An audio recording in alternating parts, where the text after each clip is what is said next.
जय श्री कृष्णा। कैसे हैं दोस्तों आप सभी। उम्मीद करते हैं कि आप सभी अच्छे होंगे।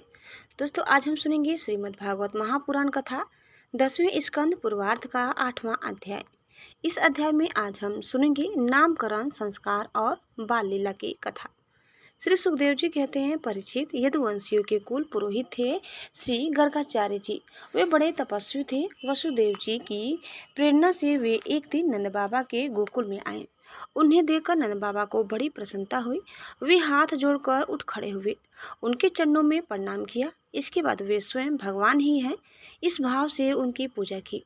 जब गर्गाचार्य जी आराम से बैठ गए और विधि पूर्वक उनका आतिथ्य सत्कार हो गया, तब नंद बाबा जी ने बड़ी ही मधुर वाणी से उनका अभिनंदन किया और कहा, भगवान आप तो स्वयं पुण्यकाम है, फिर भी मैं आपकी क्या सेवा करूं।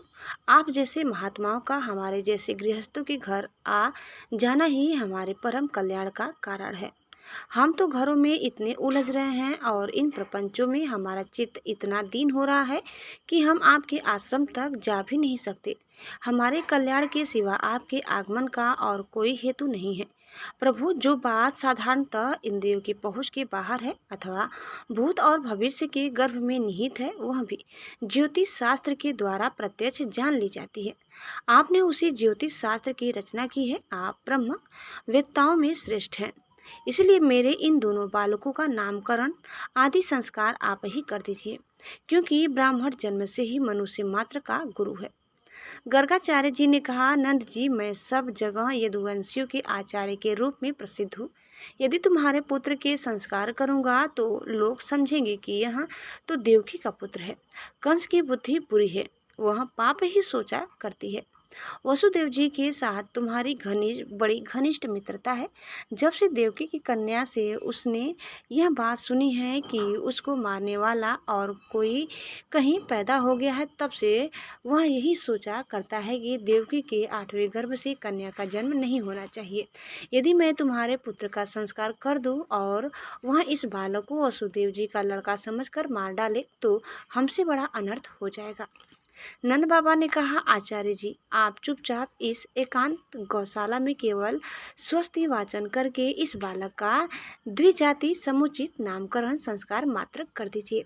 औरों की कौन कहे, मेरे सगे संबंधी भी इस बात को न जान पावे। श्री सुखदेव जी कहते हैं, गर्गाचार्य जी तो संस्कार करना चाहते ही थे। जब नंद बाबा जी ने उनसे इस प्रकार प्रार्थना की, तब उन्होंने एकांत में छिपकर गुप्त रूप से दोनों बालकों का नामकरण संस्कार कर दिया। गर्गाचार्य जी ने कहा, यह रोहिणी का पुत्र है, इसलिए इसका नाम होगा रहुनेय। यह अपने सगे संबंधी और मित्रों को अपने गुरु से अत्यंत आनंदित करेगा, इसलिए इसका दूसरा नाम होगा राम। इसके बल की कोई सीमा नहीं है, अतः इसका एक नाम बल भी है। यह यादव में और तुम लोगों में कोई भेदभाव नहीं रखेगा और लोगों में फूट पड़ने पर मेल करवाएगा। इसीलिए इसका एक नाम संकर्षण भी है।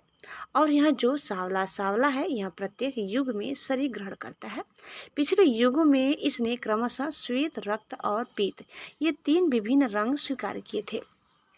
अब की बार यहाँ कृष्ण वर्ण हुआ है, इसलिए इसका नाम कृष्ण होगा। नंद जी, यह तुम्हारा पुत्र पहले कभी वसुदेव जी के घर भी पैदा हुआ था, इसीलिए इस रहस्य को जानने वाले लोग इसे श्रीमान वसुदेव जी भी कहते हैं। तुम्हारे पुत्र के और भी बहुत से नाम हैं तथा रूप भी अनेक है। इसके जितने गुण हैं और जितने कर्म, उन सब के अनुसार अलग अलग नाम पड़ जाते हैं। मैं तो उन नामों को जानता हूँ, परंतु संसार के साधारण लोग नहीं जानते। यह तुम लोगों का परम कल्याण करेगा। समस्त गोप और गौओं को यह बहुत ही आनंदित करेगा। इसकी सहायता से तुम लोग बड़ी बड़ी विपत्तियों को बड़ी सुगमता से पार कर लोगे। ब्रजराज, पहले युग की बात है, एक बार पृथ्वी में कोई राजा नहीं रह गया था। डाकुओं ने चारों ओर लूट खसोट मचा रखी थी। तब तुम्हारे इसी पुत्र ने सज्जन पुरुषों की रक्षा की और इससे बल पाकर उन लोगों ने लुटेरों पर विजय प्राप्त की। जो मनुष्य तुम्हारे इस सावले सलोने शिशु से प्रेम करते हैं, वे बड़े भाग्यवान हैं। जैसे विष्णु भगवान के कर कमलों की छत्र छाया में रहने वाले देवताओं को असुर नहीं जीत सकते, वैसे ही इससे प्रेम करने वालों को भीतर या बाहर किसी भी प्रकार के शत्रु नहीं जीत सकते। नंद जी, चाहे जिस दृष्टि से देखें, गुण में संपत्ति और सौंदर्य में कीर्ति में कीर्ति और प्रभाव में तुम्हारा यह बालक साक्षात भगवान नारायण के समान है। तुम बड़ी सावधानी और तत्परता से इसकी रक्षा करो। इस प्रकार नंद बाबा को भली भांति समझाकर आदेश देकर गर्गाचार्य जी अपने आश्रम को लौट गए। उनकी बात सुनकर नंद बाबा को बड़ा ही आनंद हुआ। उन्होंने ऐसा समझा कि मेरी सब आशा लालसाएं पूरी हो गई, मैं अब कृतकृत्य हूँ। परीक्षित, कुछ ही दिनों में राम और श्याम घुटनों और हाथों के बल बकैया चल चल कर गोकुल में खेलने लगे। दोनों भाई अपने नन्हे नन्हे पाँवों को गोकुल की कीचड़ में घसीटते हुए चलते। उस समय उनके पांव और कमर के घुंघरू रुन झुन बजने लगते। वह शब्द बड़ा भला मालूम पड़ता। वे दोनों स्वयं वह ध्वनि सुनकर खिल उठते। कभी कभी वे रास्ते चलते किसी अज्ञात व्यक्ति के पीछे हो लेते, फिर जब देखते कि यह तो कोई दूसरा है तब झक से रह जाते और डरकर अपनी माताओं रोहिणी जी और यशोदा जी के पास लौट आते। माताएं यह सब देख देख कर स्नेह से भर जाती। उनके स्तनों से दूध की धारा बहने लगती थी। जब उसके दोनों नन्हे नन्हे से शिशु अपने शरीर में कीचड़ का अंगराग लगाकर लौटते तब उनकी सुंदरता और भी बढ़ जाती थी। माताएं उन्हें आते ही दोनों हाथों से गोद से लेकर हृदय से लगा लेती और स्तनपान कराने लगती। जब वे दूध पीने लगते और बीच बीच में मुस्कुरा मुस्कुरा कर अपनी माताओं की ओर देखने लगते, तब वे उनकी मंद मंद मुस्कान, छोटी छोटी दंतुलियां और भोला भाला मुख देखकर आनंद के समुद्र में डूबने उतारने लगती। जब राम और श्याम दोनों कुछ और बड़े हुए तब ब्रज में घर के बाहर ऐसी ऐसी बाल लीलाएं करने लगे जिन्हें गोपियां देखती ही रह जाती। जब वे किसी बैठे हुए बछड़े की पूंछ पकड़ लेते और बछड़े डरकर इधर उधर भागते, तब वे दोनों और भी जोर से पूंछ पकड़ लेते और बछड़े उन्हें घसीटते हुए दौड़ने लगते। गोपियाँ अपने घर का काम धंधा छोड़कर यही सब देखती रहती और हंसते हंसते लोटपोट होकर परम आनंद में मग्न हो जाती। कन्हैया और बलदाव दोनों ही बड़े चंचल और बड़े खिलाड़ी थे। वे कहीं हिरन, गाय आदि सिंह वाले पशुओं के पास दौड़ जाते तो कहीं धधकती हुई आग से खेलने के लिए कूद पड़ते। कभी दांत से काटने वाले कुत्तों के पास पहुंच जाते तो कभी आंख बचाकर तलवार उठा लेते। कभी कुएं या गड्ढे के पास जल में गिरते गिरते बचते। कभी मोर आदि पक्षियों के निकट चले जाते और कभी कांटों की ओर बढ़ जाते थे।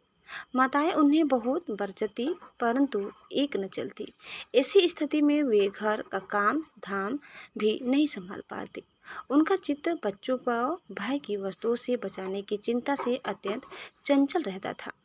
राजर्षि कुछ ही दिनों में यशोदा और रोहिणी के लाडले लाल घुटनों का सहारा लिए बिना अनायास ही खड़े होकर गोकुल में चलने फिरने लगे।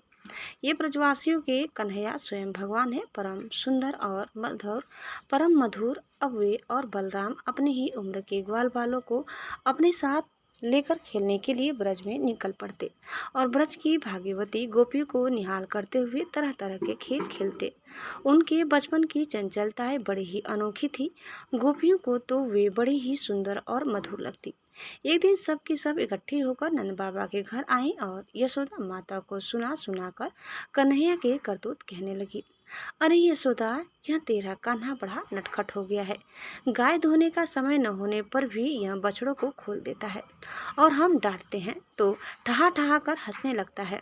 यह चोरी के बड़े बड़े उपाय करके हमारे मीठे मीठे दही दूध चुरा चुरा कर खा जाता है। केवल अपने ही खाता तो भी एक बात थी, यह तो सारा दही दूध बानरों को बांट देता है और जब वे भी पेट भर जाने पर नहीं खा पाते तब यह हमारे मटकों को ही फोड़ डालता है।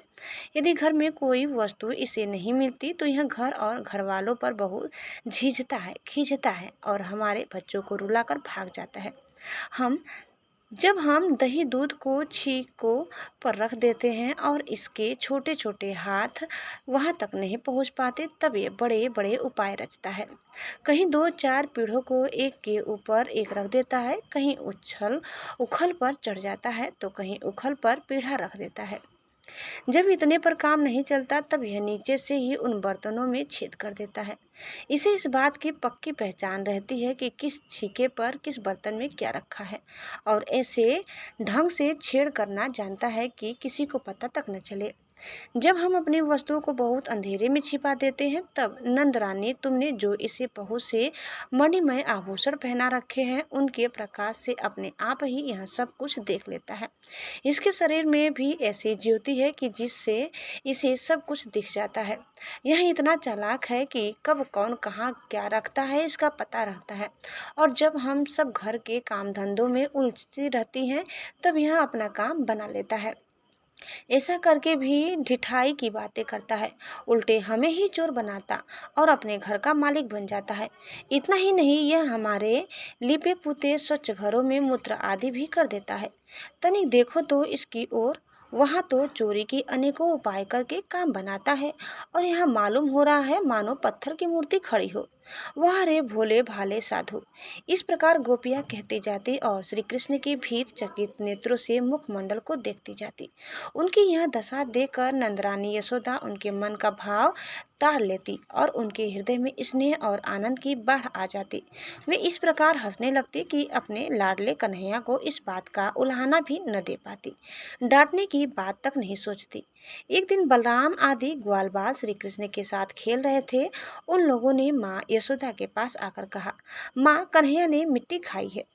हितैषणी यशोदा ने श्री कृष्ण का हाथ पकड़ लिया। उस समय श्री कृष्ण की आंखें डर के मारे नाच रही थी। यशोदा मैया ने डांट कर कहा, अरे क्यों रे नटखट, तू बहुत ढीठ हो गया है। तूने अकेले में छिपकर मिट्टी क्यों खाई? देख तो तेरे दल के तेरे सखा क्या कह रहे हैं। तेरे बड़े भैया बलदाऊ भी तो उन्हीं ओर से गवाही दे रहे हैं। भगवान श्री कृष्ण ने कहा, माँ, मैंने मिट्टी नहीं खाई। ये सब झूठ बक रहे हैं। यदि तुम इन्हीं की बात सच मानती हो तो मेरा मुंह तुम्हारे सामने ही है, तुम अपनी आंखों से देख लो। यशोदा जी ने कहा, अच्छी बात, यदि ऐसा है तो मुंह खोल। माता के ऐसा कहने पर भगवान श्री कृष्ण ने अपना मुंह खोल दिया। परीक्षित, भगवान श्री कृष्ण का ऐश्वर्य अनंत है। वे केवल लीला के लिए ही मनुष्य के बालक बने हुए हैं। यशोदा जी ने देखा कि उनके मुख में चर अचर संपूर्ण जगत विद्यमान है।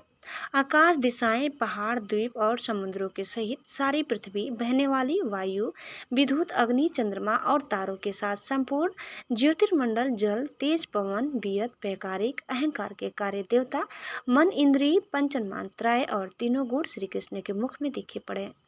परीक्षित, जीव, काल, स्वभाव, कर्म, उसकी वासना और शरीर आदि के द्वारा विभिन्न रूपों में दिखने वाला यह सारा विचित्र संसार, संपूर्ण ब्रज और अपने आप को भी यशोदा जी के श्री कृष्ण के नन्हे से खुले हुए मुख में देखा। वे बड़ी शंका में पड़ गई। वे सोचने लगी कि यह कोई स्वप्न है या भगवान की माया। कहीं मेरी बुद्धि में ही तो कोई भ्रम नहीं हो गया है। संभव है मेरे इस बालक में ही कोई जन्मजात योग सिद्धि हो, जो चित्त, मन, कर्म और वाणी के द्वारा ठीक ठीक तथा सुगमता से अनुमान के विषय नहीं होते। यह सारा विश्व जिनके आश्रित है, जो इसके प्रेरक है और जिनकी सत्ता से ही इसकी अप्रीति होती है, जिसका स्वरूप सर्वथा अचिंत्य है, उन प्रभु को मैं प्रणाम करती हूँ। यह मैं हूँ और ये मेरे पति तथा यह मेरा लड़का है। साथ ही मैं ब्रज राज की समस्त संपत्तियों की स्वामिनी धर्मपत्नी हूँ। ये गोपियाँ, गोपुर, गोधन मेरे अधीन है, जिनकी माया से मुझे इस प्रकार की कुमति घेरे हुए है। वे भगवान ही मेरे एकमात्र आश्रय हैं, मैं उन्हीं की शरण में हूँ। जब इस प्रकार यशोदा माता से कृष्ण का तत्व समझ गई, तब सर्वशक्तिमान सर्वव्यापक प्रभु ने अपने पुत्र स्नेहमयी वैष्णवी योग माया का उनके हृदय में संचार कर दिया। यशोदा जी को तुरंत वह घटना भूल गई। उन्होंने अपने दुलारे लाल को गोद में उठा लिया। जैसे पहले उनके हृदय में प्रेम का समुद्र उमड़ता रहता था, वैसे ही फिर उमड़ने लगा। सारे वेद, उपनिषद, सांख्य, योग्य और भक्तजन जिनके महात्म्य का गीत गाते गाते अघाते नहीं, उन्हीं भगवान को यशोदा जी अपना पुत्र मानती थी। राजा परीक्षित ने पूछा, भगवान नंद बाबा ने ऐसा कौन सा बहुत बड़ा मंगलमय साधन किया था और परम भाग्यवती यशोदा जी ने भी ऐसी कौन सी तपस्या की थी, जिसके कारण स्वयं भगवान ने अपने श्रीमुख से उनका स्तनपान किया। भगवान श्री कृष्ण की वे बाल लीलाएं, जो वे अपने ऐश्वर्य और महत्ता आदि को छिपाकर ग्वाल बालों में करते हैं, इतनी पवित्र हैं कि उनका श्रवण कीर्तन करने वाले लोगों के भी सारे पाप ताप शांत हो जाते हैं। चित्रकालदर्शी ज्ञानी पुरुष आज भी उनका गान करते रहते हैं। वे ही लीलाएं उनके जन्मदाता माता पिता देवकी वसुदेव जी को तो देखने तक को न मिली और नंद यशोदा उनका अपार सुख लूट रहे हैं। इसका क्या कारण है? श्री सुखदेव जी ने कहा, परीक्षित, नंद बाबा पूर्व जन्म में एक श्रेष्ठ वसु थे। उनका नाम था द्रोण और उनकी पत्नी का नाम था धरा।